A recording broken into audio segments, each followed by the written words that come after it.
Hello everyone, আজকে আমরা বানাতে চলেছি সরষে কাঁকরোল। তো দেখো আমাদের এখানে কাঁকরোলটাকে আমরা নিয়ে নিয়েছি। তো তারপর যা যা মশলা লাগবে সেগুলোকে আমরা রেডি করে রেখেছি, যেমন সাদা সরষের নুন, কালো সরষের চিনি, হলুদ গুঁড়ো, কাঁচা লঙ্কা। আর এখানে আমরা কাঁকরোলটাকে পিস পিস করে কেটে নেব। তো দেখো আমার পিস পিস করে কাটা হয়ে গেছে। তারপর আমরা এখানে সাদা সর্ষেটাকে বেটে নেব ভালো করে। তো এরকম করে বাটার পরে আমরা একটা কড়াইয়ের মধ্যে সর্ষের তেল দিয়ে কাঁকরোলগুলোকে ভেজে নেব। তো কাঁকরোলগুলোকে ভাজার জন্য সামান্য পরিমাণে নুন এবং সামান্য পরিমাণে হলুদ গুঁড়ো দিয়ে দেবো, দিয়ে ভালো করে ভেজে নেব লাল লাল করে। তো যখন লাল লাল করে ভাজা হয়ে আসবে তখন আমরা সেটাকে একটা পাত্রের মধ্যে তুলে নেব।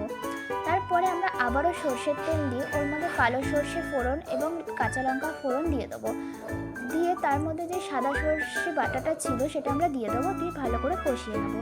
দিয়ে ওর মধ্যে পরিমাণ মতন হলুদ এবং পরিমাণ মতন নুন দিয়ে আবারও ভালো করে কষিয়ে নেবো, দিয়ে সামান্য পরিমাণে একটুখানি জল দিয়ে ভালো করে কষিয়ে নেবো যতক্ষণ না তেল ছাড়বে। তো তোমাদের কিন্তু এটাকে ভালো করে কষিয়ে নিতে হবে যতক্ষণ না তেল ছেড়ে যাবে।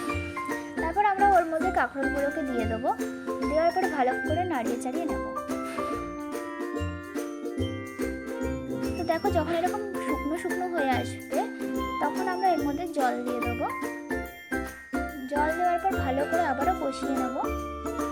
দেওয়ার পরে দেখো যখন ভালো করে কষিয়ে আসবে তখন আমরা এর ওপর থেকে কাঁচা সর্ষের তেল দিয়ে ভালো করে নাড়িয়ে নিয়ে আমাদের কিন্তু আজকে সর্ষে কাঁকরোল রেডি। তোমাদের কেমন লাগলো এই নতুনত্ব রেসিপিটা অবশ্যই জানিও। তো ভালো লাগলে সাবস্ক্রাইব করে দিও।